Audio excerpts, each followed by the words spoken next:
And we're back now with more coverage of the explosion at the Colorado Springs NAACP building. Today, there are many questions investigators are working to answer, and we'll talk about those in a moment. But first, here's a quick look at what we do know so far. The explosion happened Tuesday evening outside the Colorado Springs office of the NAACP, a building which also houses Mr. G's Hair Design Studios, a barbershop. The device detonated against a wall of the building next to a gas can that did not ignite. It didn't cause damage beyond external charring of the building.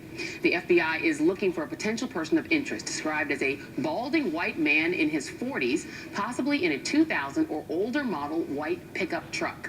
Kassondra Cloos is the public safety reporter for the Colorado Springs Gazette and a new Twitter friend of mine. That's where I first saw your reporting, Kassondra, so thanks very much for doing that. And let's talk about some of the things that investigators are still attempting to find out. We don't know yet for sure whether this was a hate crime. We don't know yet whether what kind of power was potentially in the explosion. We don't know what the motive was. And one question I would like to ask you is whether or not authorities are actually now calling it a bombing. Well, I talked to the FBI this morning, and I had some emails back and forth with them as well. And I asked, are we wrong to say that this is an attempted bombing? And the FBI said, no, you can call this an attempted bombing, but they're just not sure who the target was, or what the target was, or what the motive behind the target was. So you can call it an attempted bombing. Well, and so, Kassondra, other than the NAACP and this barbershop, is there anything else in the building, and are the FBI investigators looking at any other potential targets inside that building? I think those are the two main things the FBI is looking at right now. Anything else involved in their investigation, unfortunately, they won't talk about, citing the ongoing nature of the investigation. They want to protect the investigation and make sure that, you know, they can do their jobs, is what they've told me. Anything that they have said that they're exploring every possible possibility. Right. And tell me a little bit about the block and the area, the neighborhood that this is in. Is this a quiet area? Is this an area where there is frequent police activity, or is this an area that is generally very unfamiliar with lots and lots of this kind of police activity? Neighbors that we talked to seemed, surprised that this would happen in their community. The Colorado Springs Police Department told us that there were no previous calls for service in this neighborhood that, indicated anything of concern in advance of this attempted bombing on Tuesday morning.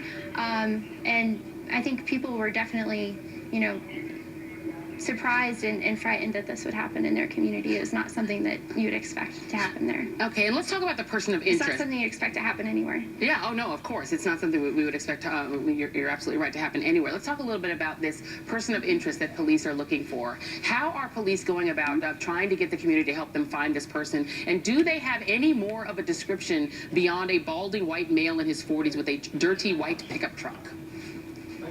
No, and the FBI says that they told me yesterday that they don't have a name of this person yet, but the police department did send out an email this morning on behalf of local law enforcement agencies in the area, the Fountain Police Department, the El Paso County Sheriff's Department, and the NAACP as well, and they asked people to give them any possible information they possibly have. They asked them to refer any tips or, something that they might have seen, something they might have heard to the FBI. And are they expecting to put out a sketch anytime soon? Not that I'm aware of, no. Okay, well, let's talk the FBI doesn't have a timeline. They don't have a timeline. All right, let's talk a little bit about the coverage. I spoke with a family member in Denver who expressed some frustration about the lack of sort of extensive coverage of this, even in Denver, which is nearby Colorado Springs. And we've talked a little bit about this hashtag that's grown up around NAACP bombing and people questioning whether there's been enough coverage. I want to play you what my colleague Ronan Farrow, he asked the National Urban League president, Mark Morial, about coverage of this situation or lack thereof. Take a listen to what Mark Morial had to say. There's no excuse why, even in the face of the tragic incidents in Paris, why this shouldn't garner more attention, because those that are on the front line of civil rights, like the NAACP, like the National Urban League, our employees, our volunteers, our supporters, and others should not be targeted by hate groups or hateful individuals. And Kassondra, obviously your paper, the Colorado Springs Gazette, has been covering this. You've been covering it. You and other reporters from the Gazette have been very active on social media, tweeting out your coverage. Have you gotten back that feedback from inside of Colorado or even in Colorado Springs that people feel there hasn't been extensive enough or aggressive enough coverage? We've seen a lot of feedback about the coverage of the incident locally as well as nationally.